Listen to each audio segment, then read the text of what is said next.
아멘. 자리에 편히 앉아주시 바랍니다. 2주 동안 평안하셨습니까? 저도 하나님의 은혜와 우리 성도님들의 기도로 긴 일정 마치고 이렇게 무사히 귀국했습니다. 하나님께 진심으로 감사드리고요. 제가 자료가 정리가 되면 연총 사역과 또 말레이시아 교회 소개를 제가 간증을 하도록 하겠습니다. 예수님의 이름으로 하나님 말씀 증거 후에 함께 기도하도록 하겠습니다. 빌립보서 4장 19절 말씀입니다. 빌립보서 4장 19절 말씀 함께 한 목소리로 읽도록 하겠습니다. 19절 시작. 나의 하나님이 그리스도 예수 안에서 영광 가운데 그 풍성한 대로 너희 모든 쓸 것을 채우시리라. 아멘. 연총 회의가 다 끝나고 이틀 일정으로 인도네시아 교회에 방문이 있었습니다. 반둥이라는 곳이 있더라고요. 사실 어딘지도 모르고 따라 나섰는데 자카르타 수도에서 조금 남쪽 중앙 쪽으로 내려가니까 또 큰 도시가 하나 있던데 그 교회에서 여러 교회 간증들을 제가 들으면서 참 하나님께 감사를 드렸는데 특별히 그 교회가 참 아름답게 잘 지어놨더라고요.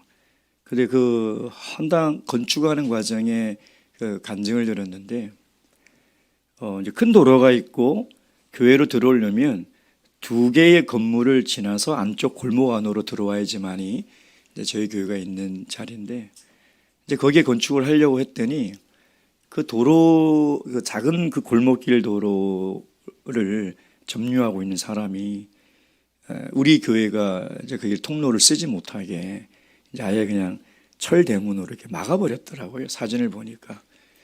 그러니까 이제 입구가 없으니까 저 뒤로 해서 이제 성도들이 들어가고 건축을 할 수 없는 이제 그런 상황에 놓인 것이죠.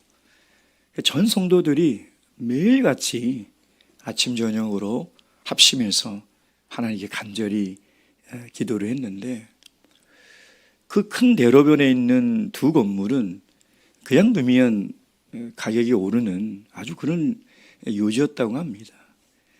근데 그 간증이 굉장히 길지만은 어쨌든 그 2 건물의 주인이 그 건물을 팔겠다라고 갑자기 얘기를 해서 그 2 건물을 매입을 해서 원래 있던 교회와 확장을 해서 굉장히 이렇게 넓게 지었는데요. 놀라운 것은 그 주위에 있는 이웃들이 야, 이건 기적이다. 인도네시아는 90%가 무슬림이거든요. 한 2%가 기독교입니다. 근데 그 이웃들이 이건 기적이다. 건축원금을 너무나 교회가 그 큰 규모를 짓기가 너무나 어려웠는데도 주위의 이웃들이 믿지 않는 사람들까지 건축원금을 해줘서 건축이 완공이 되고 가난학교도 이렇게 옆에다가 지어놓은 그것을 이렇게 보았습니다. 참 그 간증을 들으면서 어떻게 무슬림이 우리 교회 예배당을 짓는데 건축원금에 동참할 수 있을까? 사실 말도 안 되는 일인데 하나님은 그렇게 그 교회를 도와주고 있더라는 것입니다. 여러분이 믿고 여러분이 찬양하는 하나님은 어떤 하나님입니까? 오늘 바울 사도는요, 그 하나님의 성품에 대해서 우리에게 이야기를 하고 있습니다. 우리가 믿고 찬양하고 예배드리는 그 하나님이 어떤 하나님이라는 것이죠. 이 하나님은 그냥 내 관념적으로 내 지식에 있는 하나님이 아니라 정말 나와 어떤 관계를 가지고 있는 하나님인가, 이것은 매우 중요한 것입니다. 어쩌면 신앙생활이라는 것은 내가 평생토록 그 하나님을 알아가는 것이겠죠. 그 하나님의 성품이 어떤 것인지, 정말 나의 하나님이 어떤 하나님인지를 죽을 때까지 알아가는 것이 우리의 신앙일 것입니다.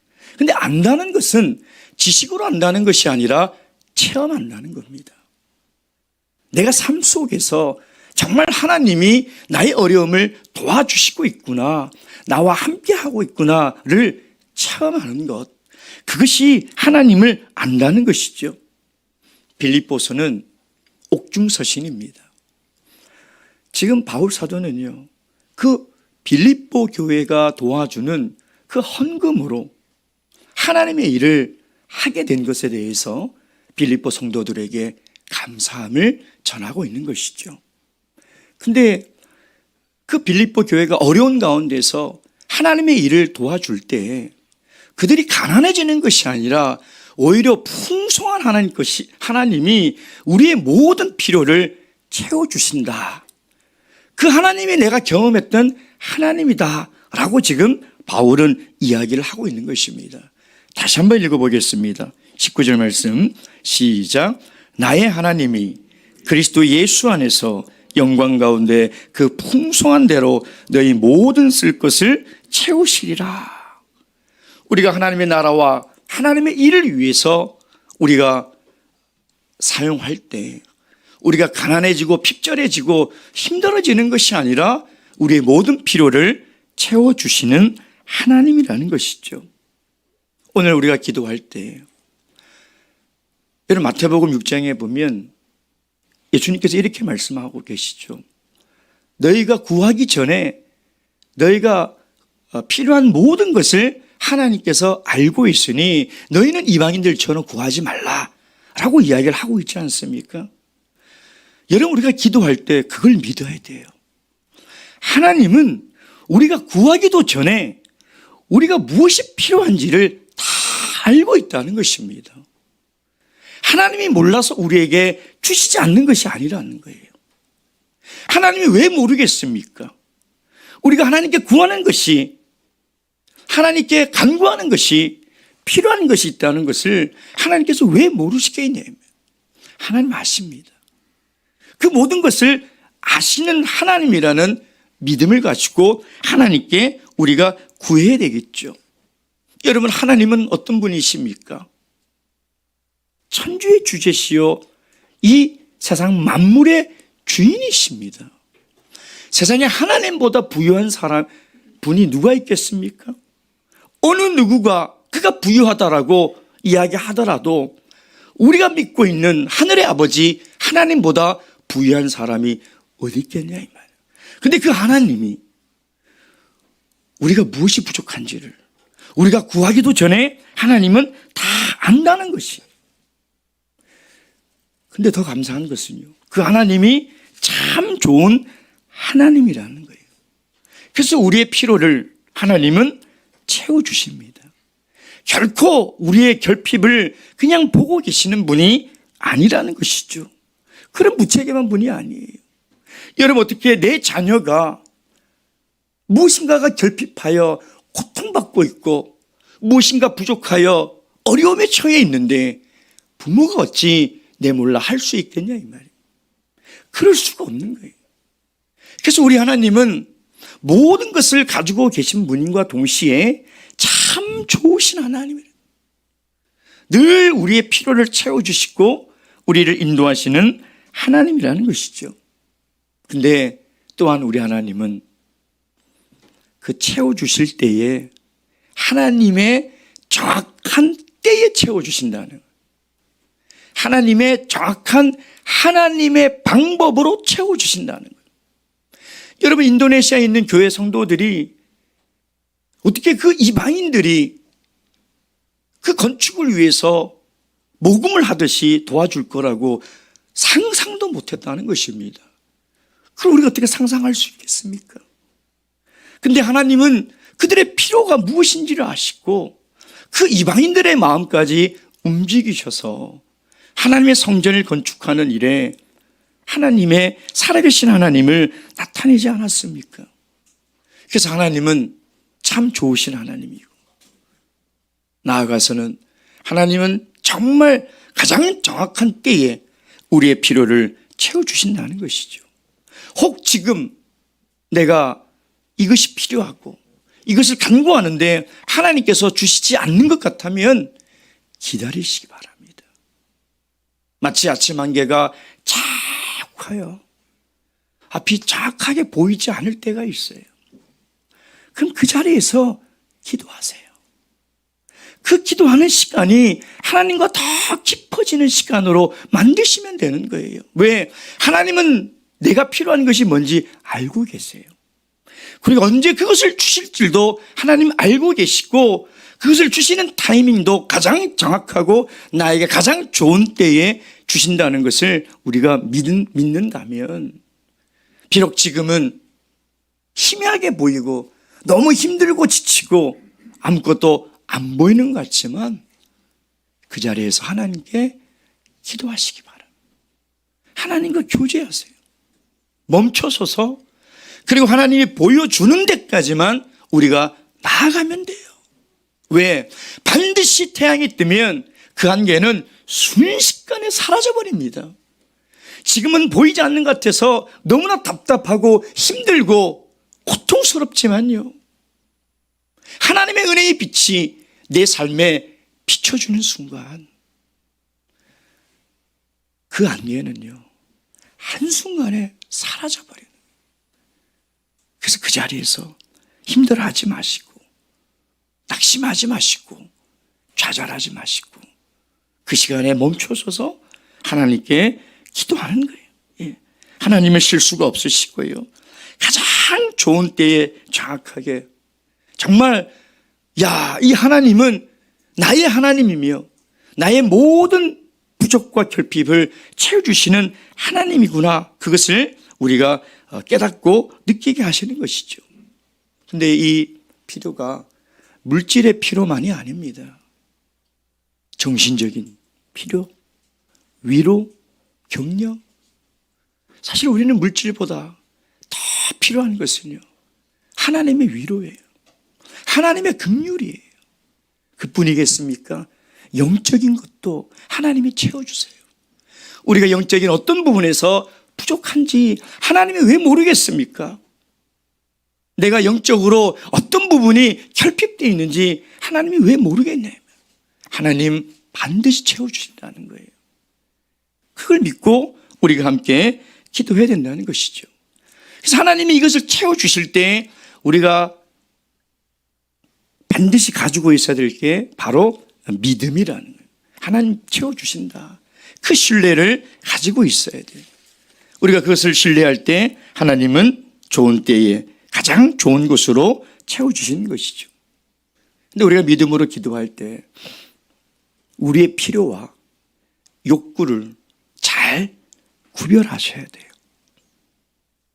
여러분, 필요와 욕구가 비슷한 것 같지만 본질적으로 완전히 다른 것입니다. 여기 오늘 다시 19절 말씀에 보면, 다시 보겠습니다. 나의 하나님이 그리스도 예수 안에서 영광 가운데 그 풍성한 대로 너희 모든 쓸 것을 채우시리라. 너희 모든 쓸 것을 채운다는 것은 너희 모든 필요를 채워주신다는 것이죠. 필요와 욕구가 비슷한 것처럼 보이지만 근본적으로 다른 것이죠. 필요라는 것은 정말 내가 기본적으로 살아갈 수 있는 의식주, 또 하나님의 교회를 위해서, 하나님을 위해서 내가 해야 될 것들, 이건 정말 필요한 것들이거든요. 물질도 그래서 필요한 것이고, 건강도, 지혜도, 은사도 그래서 필요한 것이잖아요. 근데 반면에 욕구는 어떤 것입니까? 욕구는 자기 만족이에요. 자기 즐거움이라는 거예요. 여러분, 이것을 잘 구별하셔야 돼요. 왜냐하면 이 욕구라는 것이 때로는 필요라는 옷을 입고 우리에게 찾아오기 때문에, 그래서 그것을 잘 구별하지 못해요. 내가 지금 구하는 것이 정말 나에게 필요한 것인지, 그것으로 말미암아 내가 하나님을 섬기고 하나님의 일을 하는데 꼭 있어야 되는 본질적인 것인지, 아니면 나의 만족을 위해서, 나의 즐거움을 위해서 하나님께 구하고 있는 것인지, 그걸 우리가 잘 알아야 된다는 거예요. 욕구를 필요로 착각하는 경우가 참 많습니다. 그래서 그것을 자기에 합리화하고 정당화하는 그런 실수를 우리는 자주 범한다는 것이죠. 세상 사람들은 다 자기들이 믿는 신에게 구하는 것이 다 자기의 욕구를 구하고 있어요. 그것이 채워지면 만족감을 누리고 즐겁고 그걸 사용하면 행복하기 때문에 그걸 구하는 것이죠. 그러나 우리 그리스도인이 구하는 것은 달라야 한다는 것입니다. 내 욕구를 구하는 것이 아니라 정말 내가 살아감에 있어서 내가 하나님을 믿고 섬김에 있어서 필요한 것이 있잖아요. 그걸 구하세요. 하나님 반드시 주십니다. 어찌 내가 하나님을 위해서 살아가겠다고 구하는 그 필요를 하나님께서 주시지 않겠냐. 뱀을 달라, 아니 뭐라고 했죠? 갑자기 생각이 안 나네. 예? 생선을 달라고 하면 뱀을 주고 떡을 달라고 하면 돌을 주겠느냐. 예수님께서 그렇게 말씀하셨잖아요. 하물며 좋은 것을 주시거늘 너희에게 안 주시겠느냐. 우리의 필요를 하나님께 구하면 하나님이 반드시 주신다는 겁니다. 여러분, 세상에는요 이런 신이 있더라고요. 이 지름신이라고. 그렇죠. 제가 청주에 있을 때, 청주에 사시는 한 아주머니인데, 한 50대 아주머니인데 집에요 옷을 그 당시 1억 원어치를 사서 이렇게 쫙 걸어놨더라. 그 방문을 열고 뭐라고 그런지 알아요? 아, 오늘 입을 옷이 없네.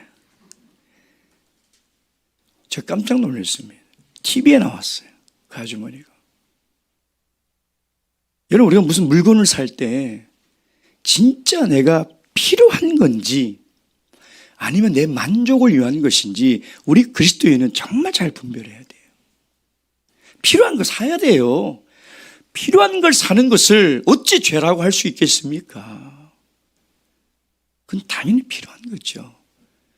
근데 내 필요가 아니라 정말 내 만족을 위해서 우리가 사는 것이라면 다시 한번 생각해 봐야 돼요. 왜? 그 세상 사람들이 그 지름신 때문에 내가 필요하지도 않는데 사는 경우가 너무나 많다는 거예요. 그렇지 않습니까? 정말 내가 하나님께 필요한 것을 구하고 있는지, 내 욕구를 구하고 있는 것인지 우리 그걸 잘 분별해서 하나님께 구해야 한다는 것입니다. 오늘 기도하실 때 정말 나에게 필요한 것이 뭔지 다시 한번 생각해 보세요. 내가 구하고 있는 것이 정말 내가 필요한 것인지 아니면 내 욕구와 내 만족을 위한 것인지 우리는 생각을 해야 된다는 것입니다. 여러분, 아버지의 재산을 다 가지고 떠나버린 탕자에게 정말 필요한 것이 무엇이었어요? 돈입니까? 아버지였어요. 아버지가 필요한 것이지 돈이 필요한 게 아니었어요.